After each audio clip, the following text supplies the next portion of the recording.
pakaian dinas bagi anggota DPRD dan kepala daerah.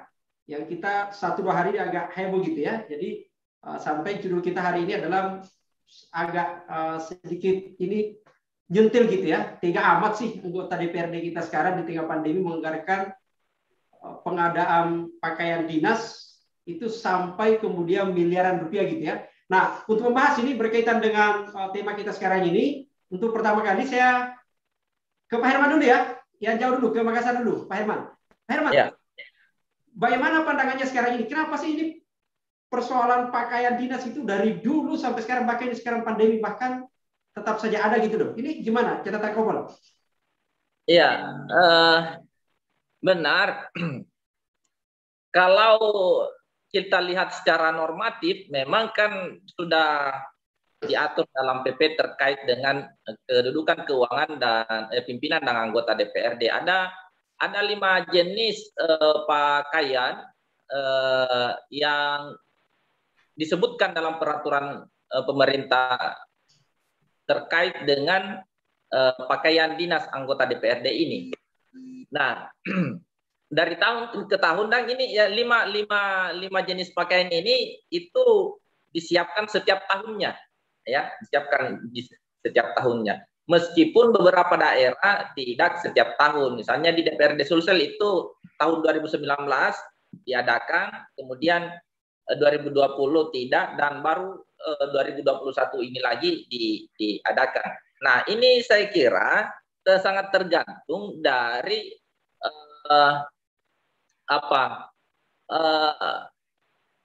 kemauan anggota DPRD dan Sekwan sendiri untuk mengadakan atau tidak mengadakan pakaian ini. Karena kita lihat sekarang ini kan dalam kondisi pandemi. Nah, kita sayangkan beberapa DPRD itu kemudian tidak menjadikan program kegiatan pengadaan baju dinas, pakaian dinas ini untuk anggarannya direfocusing. Nah, ini yang kita sayangkan memang, sehingga 1-2 hari ini ada di Tangerang, ada di Sulsel, beberapa daerah lain juga seperti itu. Meskipun kemarin Tangerang itu kan dibatalkan, tapi di Sulsel ini masih ribut-ribut sampai sekarang. Pasang. Sebenarnya gini, pertanyaan saya adalah, urgensinya itu pakaian dinas itu apa sih? Emangnya kalau pakaian dinas itu dipakai yang mahal, dia akan membuat perda yang agak baik. Apa relasi antara baju saya ini dengan kinerja saya misalnya untuk memvokasi berbagai agenda gitu, misalnya mahasiswa gitu loh. Ini kan apa sih sebenarnya situ? Nah, kalau itu aturan kan kalau itu mari kita diskusikan. Kalau tadi secara normatif ya tidak ada dilanggar oleh anggota DPRD. Tapi kalau kepantasan, nah ini harus kita diskusikan karena DPRD ini, anggota DPRD ini kan bukan PNS. Ya, kalau PNS yang ada di SKPD yang di eksekutif itu di kantor-kantor di OPD, kita masih lihat pakaian tiap harinya ada seragamnya, lengkap dengan atribut-atributnya kan? Ya. Itu wajar kalau itu. Tapi anggota DPRD, coba dari pantauan teman-teman Kopel sendiri, setiap saat anggota DPRD ketika ada di kantor DPRD tidak ada yang baju seragam, karena memang harus begitu. Anggota DPRD bukan PNS yang setiap saat ada di kantor. Nanti ada undangan dari Sekwan, baru ke kantor untuk rapat, undangan rapat. Selebihnya itu memang di daerah konstituen, daerah pemilihan. Terus kalau baju yang mahal itu di mana dong? Di lemari saja. Nah, kenapa harus dipaksakan untuk kemudian pakai pakaian dinas? Kira-kira begitu.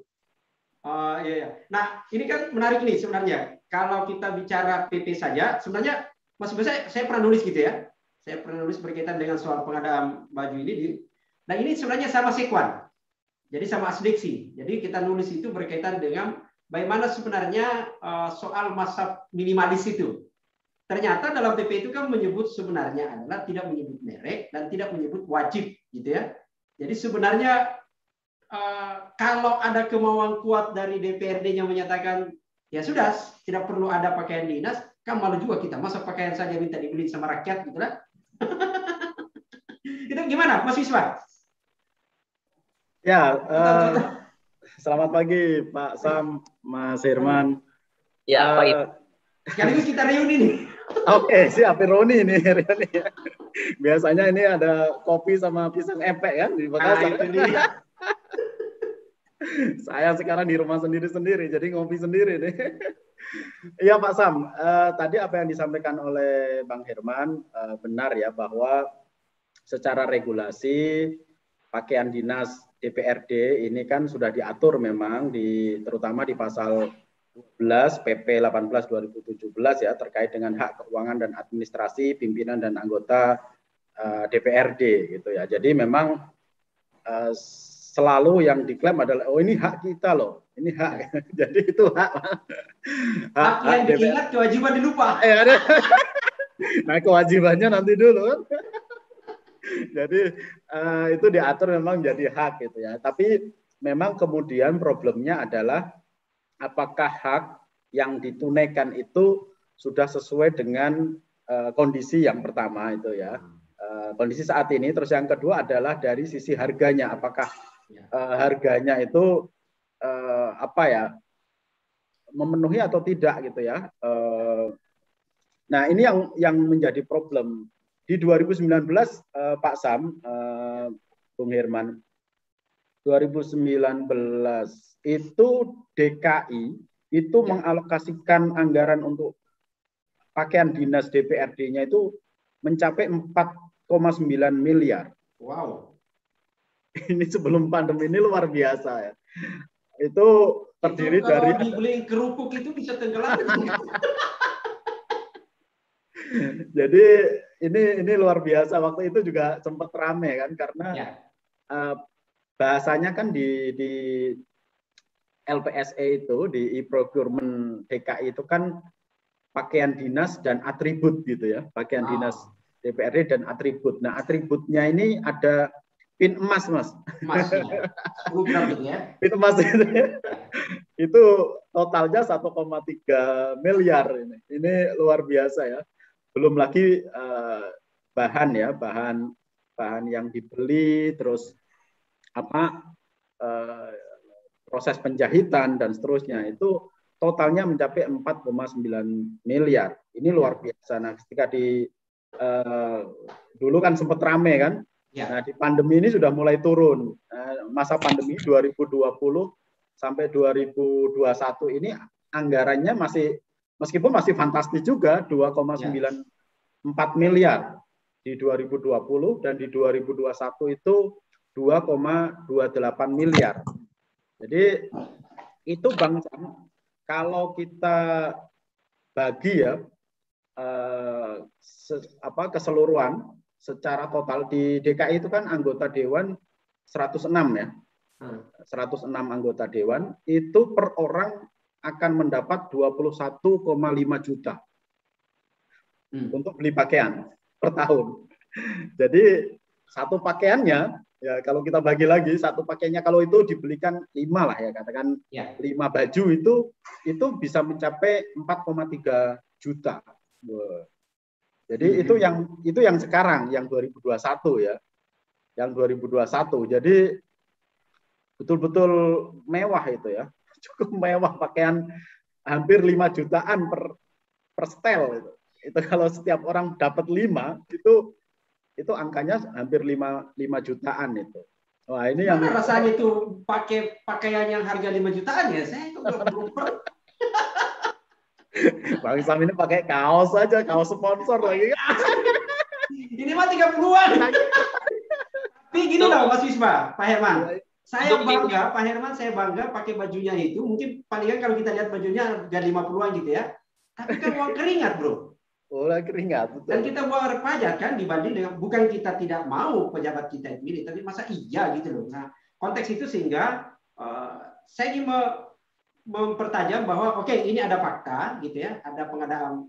Nah itu kan dari tahun ke tahun gitu loh. Lalu kemudian ini apalagi di tengah pandemi gitu kan.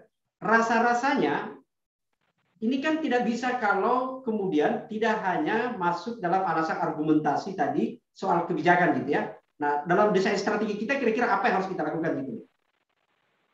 Karena kan kalau DPR ini kan selalu menyebut ini hak saya gitu loh. Ini ada regulasinya. seolah-olah itu tidak afdal, menyesal sekali kalau ada fasilitas itu tidak berhasil dinikmati atau diambil orang-orang lain gitu ya. Nggak jelas. Oh, jatah orang lain saja bisa diambil, apalagi kalau jatah sudah diambil. Mohon maaf para pejabat. Ini siapa ini? Saya apa Bang Herman ini? Ya, Pak Herman dulu lah. Oh, Pak Herman dulu ya, silakan Pak Herman. Iya, ini kan seperti yang tadi Pak Sam bilang, meskipun baju saya ini cap karung, cakar kalau di Makassar, ya, ini yang beli nih uang saya sendiri nih. Kalau anggota DPRD ya yang belikan pakai duit rakyat lagi. Nah, kalau kita rata-ratakan seperti yang dikatakan tadi Mas Bisba ya, rata-rata 5 juta per satu setel dikali 5 pasang ya. Nah, kira-kira berapa satu anggota DPR itu bisa menghidupi honorer kira-kira 5 tahun ya, yang 300.000 per bulan gajinya honorer, itu pun dibayarkan setiap 3 bulan, itu bisa hidup itu honorer 5 tahun untuk satu anggota DPRD. Ya.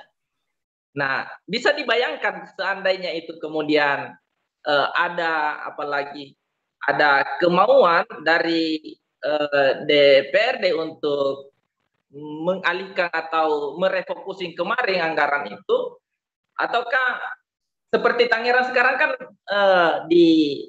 dibatalkan ya, itu kemudian bisa itu setelah Mas Bisma marah-marah tuh.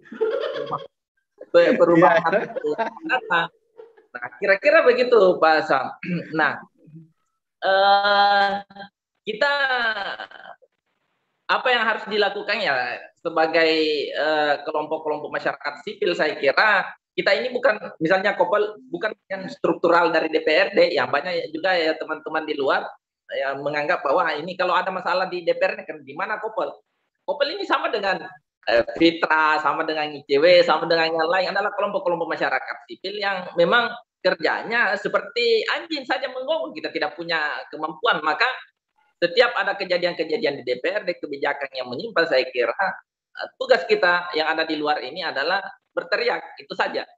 Ya, minimal publik tahu bahwa oh ternyata di DPRD di sana ada kebijakan yang menyimpang, ada yang salah, dan tentu masyarakat tidak semua publik tahu hal itu. Maka kita semua ini adalah sebagai penyampai apa yang terjadi saat ini. Saya kira itu pasang. Mas Wisma, saya punya catatan menghitung gitu ya. Kalau tadi rasionya itu, katakanlah kita estimasi masing-masing daerah 1 miliar gitu ya.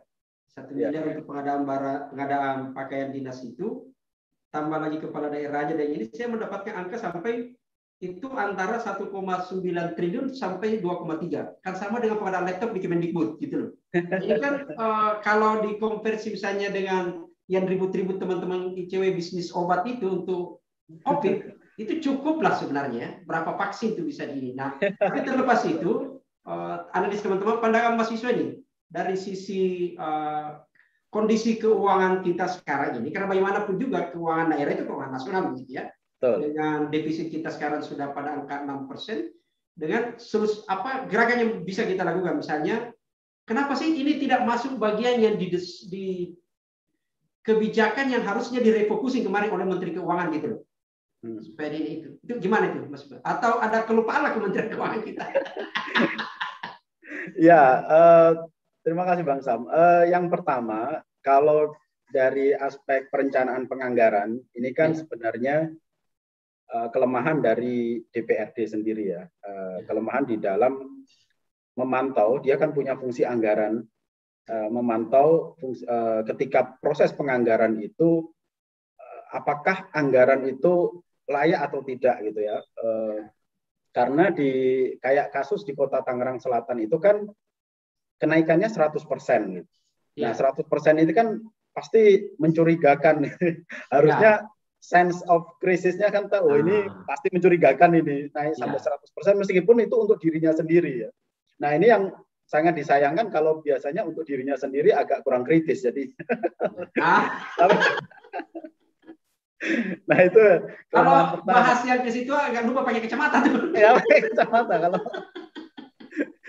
biasanya begitu kalau pakaian dinas terus apa perjalanan dinas itu biasanya kurang dibahas ya. Kurang dibahas karena menyangkut dirinya sendiri kan. Nah, itu yang kelemahan pertama. Jadi apalagi sampai proses pengadaan ya, pemantauan dewan di dalam proses-proses pengadaan. Sebenarnya itu kan tercantum ya, alasan bahwa anggota DPRD tidak tahu menau terkait dengan jumlah nominal anggaran pengadaan pakaian dinas itu, saya pikir hanya alibi ya. Harusnya itu kan terpampang ya di LPSE ya. Jadi itu bisa membuka sendiri kekurangannya. Karena kemalasan juga untuk makanya buka. Itu yang pertama. Itu yang pertama Bang Sam. Terus yang kedua, dari kemarin beberapa regulasi terkait dengan refocusing dan realokasi anggaran itu kan memang di 2020 itu yang terkena pasal realokasi itu kan belanja modal dan belanja barang jasa. Belanja modal dan belanja barang jasa. Nah, pakaian dinas ini kan sebenarnya masuk di dalam belanja barang jasa. Jadi seharusnya bisa direalokasi. Jadi bisa direalokasi secara total bahkan gitu ya. Secara total. Jadi kayak kemarin ini kan agak reaktif ini DPRD Kota Tangerang yang langsung memotong gitu ya, udah dibatalkan gitu. Itu sebenarnya juga proses yang kurang mendidik ya bagi masyarakat gitu ya. Tetapi itu harusnya dilakukan sejak proses perencanaan anggaran gitu kan. Ini sekarang kita seolah-olah era viral. Kalau viral ya kita bersikap, kalau tidak betul makanya. Kalau ketahuan baru disikapi kan, kalau nggak ketahuan nggak diam-diam. Itu sih sebenarnya. Tetapi ada komprominya sebenarnya ya, bisa dikompromikan Bang. Meskipun pengadaan pakaian dinas ini tetap dilaksanakan, tetapi yang pertama adalah persyaratnya adalah harganya wajar. Wajar ya, dari tahun ke tahun bisa dikalkulasi lah pakaian yang layak bagi kita, bagi manusia gitu ya. Bagi anggota dewan itu berapa. Terus yang kedua, mestinya ini di dalam proses pengadaan ini juga ada prasyarat ya, bahwa pengadaan bahan atau proses penjahitan itu harus menggunakan produk lokal, misalnya gitu. Jadi itu kan ada upaya untuk pemutaran uang ya kepada UMKM yang bergerak di konveksi gitu ya, konveksi atau tukang jahit yang sekarang juga terkena dampak pandemi dan seterusnya. Nah, itu hal-hal semacam itu yang mestinya bisa dijadikan prasyarat tambahan ya saat ini ya. Saat di masa pandemi ini. Jadi pengadaan barang jasanya tetap lah, ini kompromi ya. Kalau tadi kan ekstrim udah pangkas realokasi untuk refocusing untuk pandemi. Nah, ini komprominya tetap ada pengadaan, tetapi yang melaksanakan adalah UMKM bidang pakaian gitu ya, konveksi ataupun penjahit-penjahit lokal yang itu juga mereka butuh pekerjaan kan. Ya itu saya pikir solusi luar biasa kalau mereka dapat anggaran 4,9 M. Luar biasa kan, itu bisa menghidupi UMKM berapa itu. Ini kan kalau masalahnya ini kan pengadaan pakaian dinas ini kan bukan tahun ini saja kan. Betul. Setiap dari waktu ke waktu dan selalu sebenarnya bermasalah. Jadi potensial bermasalah, bahkan di kampungnya Pak Herman itu setiap akhir tahun biasanya para yang pemegang tender itu bahkan ada yang pernah sampai ke pengadilan gitu ya. Itu banyak karena ya tahu lah banyak kong kali gitu ya. Secara regulasi sebenarnya itu kan sudah jelas tuh menyebut bahwa ada soal mempertimbangkan prinsip penghematan dan ini, tapi betul. Nah, itulah gitu ya. Nah, coba saya tertarik tuh tadi Mas soal fungsi pengawasan gitu ya yang tidak berjalan. Apalagi menyebut saya nggak paham, tidak tahu angka gitu ya. Jangan-jangan mereka memang tidak ikut membahas gitu ya. Berarti kalau tidak membahas ya DPRD kita antara ada dan tiada kan di situ posisinya gitu ya. Saya tertarik tadi yang kedua adalah soal memang kompromi gitu ya. Soal direfocusing ternyata ada ya, direfocusing di belanja barang dan jasa. Kalau refocusing itu kan kemarin itu kan 30% dari belanja barang jasa dan 35% belanja modal. Itu aturan di 2020. Yang aturan di 2021 untuk refocusing ini kan 8% dari DAU dan DBH. Maksudnya, ke Pak Heron mungkin ada informasi pada saat pembahasan refokusi, jangan-jangan memang justru DPR konsennya melakukan refokusi di belanja modal, infrastruktur yang harus itu untuk publik gitu ya. Lalu kemudian misalnya pengadaan barang dan jasa yang justru berimplikasi tadi di UKM, tapi di dalam dirinya, nah itu tadi masih bisa menyebut dia lupa bahas gitu loh. Itu kira-kira gimana, Pak Herman? Ya, memang kan kemarin itu ya seperti itu. Bahkan juga refokusinya itu bermasalah ya. Karena ribut-ribut juga kemarin di DPRD Sulsel itu dengan teman-teman di Kopel kan misalnya belanja apalagi reses ya, reses kemarin itu direfokusi anggaran, tapi anggota DPRD yang tadinya untuk belanja sewa tenda, kursi itu dibelikan sembako, dan anggota DPRD turun bagi-bagi. Nah, ya ada banyak anggaran yang direfokusin sebenarnya yang juga tidak tepat dalam implementasinya di lapangan. Kalau di DPRD ya, kalau DPRD. Nah, ini yang membutuhkan saya kira di DPRD ini dia pelaksana eksekutif atau dia yang mengawasi eksekutif. Karena pada faktanya beliau yang turun langsung untuk mengeksekusi anggaran itu, termasuk beberapa kegiatan-kegiatan yang lain. Ini ada masuk di penanya ini, coba sebelum kita ini masih ada waktu 10 menit kita ya. Ini dari Pak Burni. Soal ini kan kalau disebut kompromi gitu ya, tetap pengadaan. Tapi kan fakta sekarang lebih banyak rapat kan juga di DPR itu adalah WFH kan. Terus pakaiannya mau dikatanya dipakai kemana itu 5 juta itu gitu. Jadi ya, ini menarik nih sebenarnya nih kan. Gimana itu? Ketika warga diminta ini banyak lucu-lucuan di DPRD ini kan. Kami kan disuruh beli baju pakaian lebaran tapi tidak pergi lebaran kan. Sama kan pengadaan baju pakaian seragam dinas ini kan ada beberapa di kegiatan pengadaan pakaian dinas itu ada di beberapa program kan, ada program di peningkatan disiplin aparatur itu ada kegiatan pengadaan baju dinas, ya, ada program peningkatan kapasitas dan kinerja OPD itu juga ada kegiatannya pengadaan pakaian dinas. Ada program pelayanan administrasi perkantoran, ya selain penyediaan jasa surat menyurat, ada juga kegiatan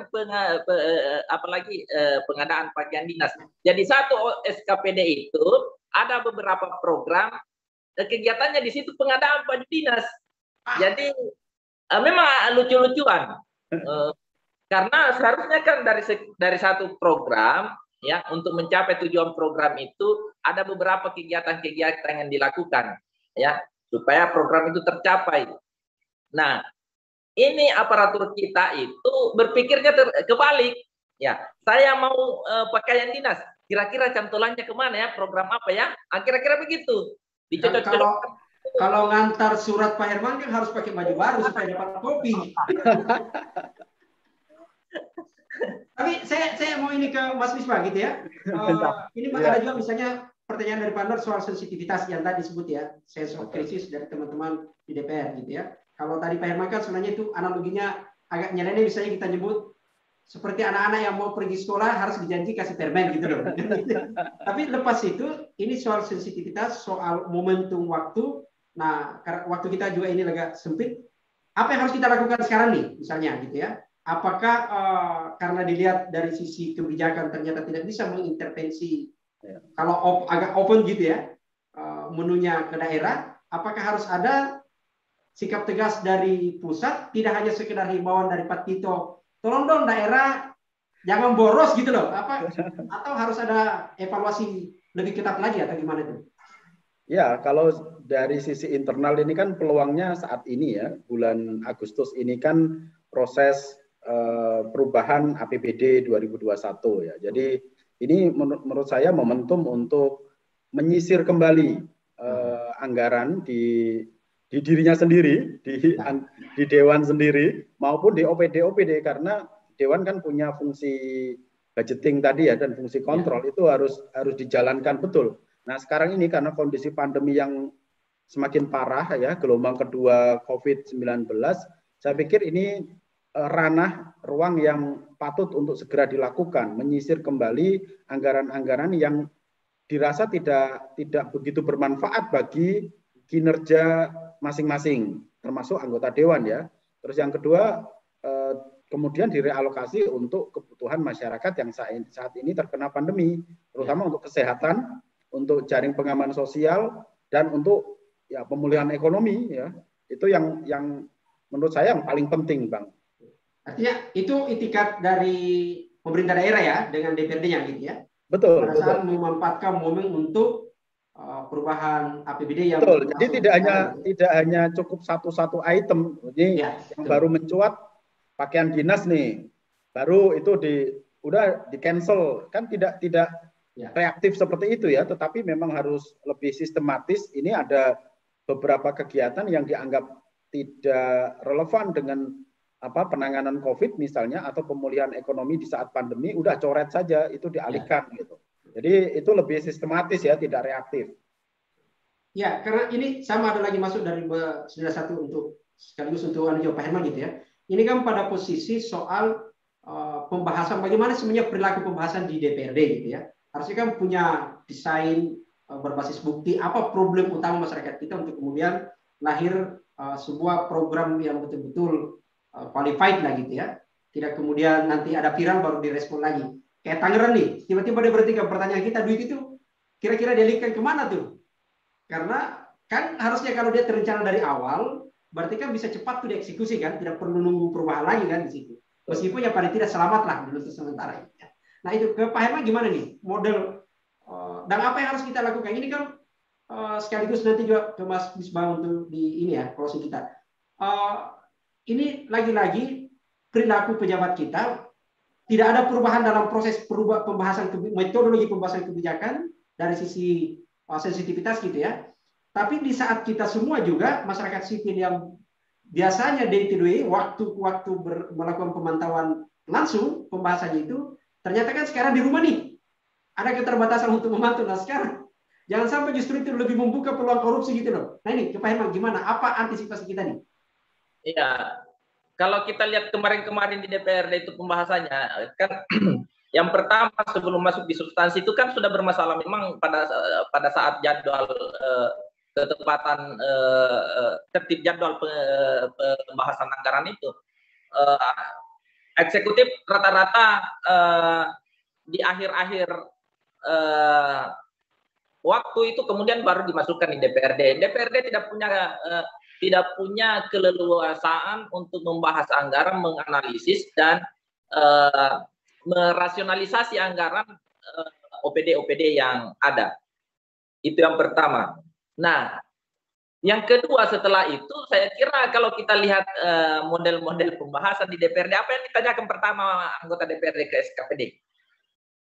Kegiatan ini berapa anggarannya? Kan begitu. Langsung anggaran, langsung rupiah yang ditanyakan. Tapi anggota DPRD tidak pernah berpikir kenapa muncul angka sekian rupiah, ya. Nah, ini kan seharusnya pembahasannya lebih pada kualitas substansi sebuah kegiatan yang kemudian menghasilkan anggaran. Tapi pembahasan DPRD tidak seperti itu. Kita melihatkan sebuah kegiatan itu ada output, kegiatan ini nanti kalau terlaksana bagaimana dampaknya secara ekonomi di masyarakat, bagaimana dampak sosialnya di masyarakat, apakah ini dengan uang yang diusulkan oleh SKPD untuk setiap kegiatan itu memungkinkan untuk tercapai atau tidak, itu tidak pernah kita lihat ada pembahasan seperti itu. Tetapi semuanya adalah angka-angka yang ditanyakan, kalau merasa itu besar, ya di-cut anggarannya nanti di sebentar. Nah itu juga yang bermasalah di DPRD, ada yang namanya saving anggaran. Ya meskipun sebentar akan dibuatkan program kegiatan yang dikerja sendiri diposkan oleh oleh OPD yang bersangkutan, tapi itu menjadi apalagi pagu politik anggota DPRD pada saat eksekusi anggaran oleh OPD itu kemudian harus bertanya, harus minta izin kepada anggota DPR DPRD termasuk yang mengerjakan proyek yang bersangkutan. Nah, model-model pembahasan di DPRD kayak seperti itu.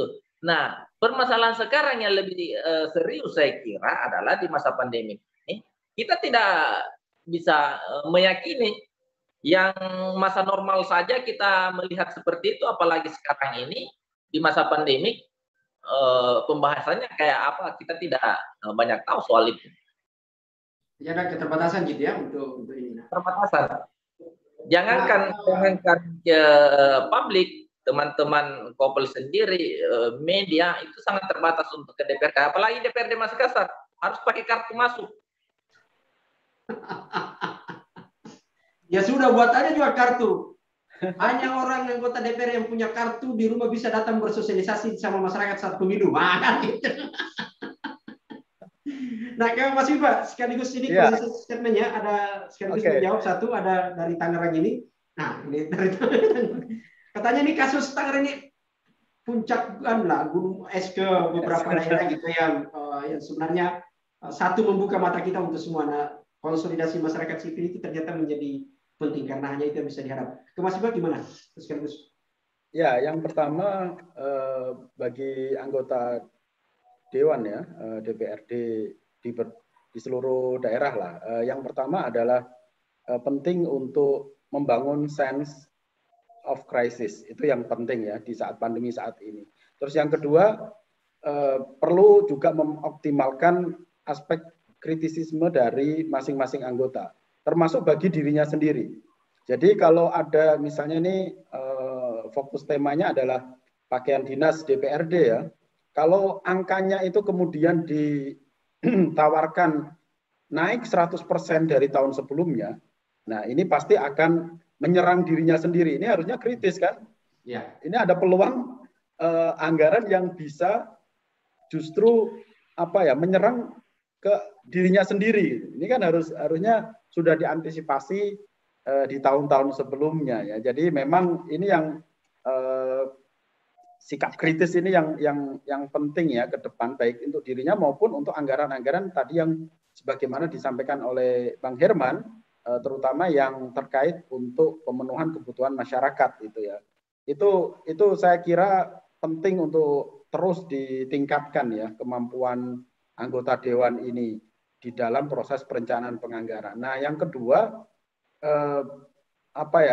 masyarakat sipil, bagi masyarakat sipil sendiri ini jangan lelah-lelah untuk terus mendorong keterbukaan informasi, karena berapapun rupiah itu adalah uang rakyat gitu ya, yang harus bisa dipertanggungjawabkan. Makanya ini tidak terkait dengan berapa besar nominalnya, tetapi kalau itu tidak bisa dimaksimalkan untuk kepentingan masyarakat, saya pikir ini harus kita kritisi gitu. Nah, sikap kritis itu juga akan terbentuk ketika pemerintah atau DPRD membuka diri gitu ya, lebih transparan dan akuntabel di dalam pengelolaan anggaran. Saya pikir itu, Bang Sam.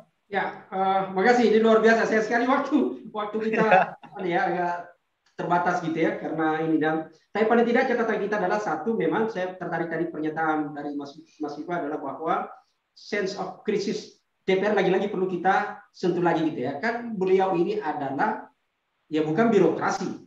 Beliau adalah wakil rakyat yang harusnya adalah terjemahan dari representasi hati yang ada dalam rakyatnya gitu ya. Itu saya kira yang penting yang harus kita lihat. Yang kedua adalah soal bagaimana merepresentasikan dirinya sebagai lembaga yang pengawas gitu ya. Kritis betul pada kebijakan dan memberi contoh pada apa yang ada dalam dirinya. Fasilitas terhadap DPRD harusnya menjadi cerminan untuk bagaimana mengkritisi terhadap kebijakan dari eksekutif. Terakhir, saya kira catatan sama dengan Pak Herman adalah berkaitan dengan soal bukan karena WFH lalu kemudian kita berdiam tidak mengawasi perilaku koruptif itu gitu ya, tapi maksimalisasi potensi kekuatan kita yang dimiliki masyarakat sipil, membangun jaringan terus mengawasi itu penting. Karena kata-kata tadi itu menarik, 1 rupiah itu adalah uang rakyat. Tidak ada 1 rupiah pun bukan uang rakyat. Semua adalah uang rakyat yang dikelola oleh negara dan harus dipastikan kembali untuk kepada rakyat. Terima kasih kepada teman-teman semua. Sampai pejuang ini. Makasih. Luar biasa. Assalamualaikum warahmatullahi wabarakatuh. Waalaikumsalam warahmatullahi wabarakatuh.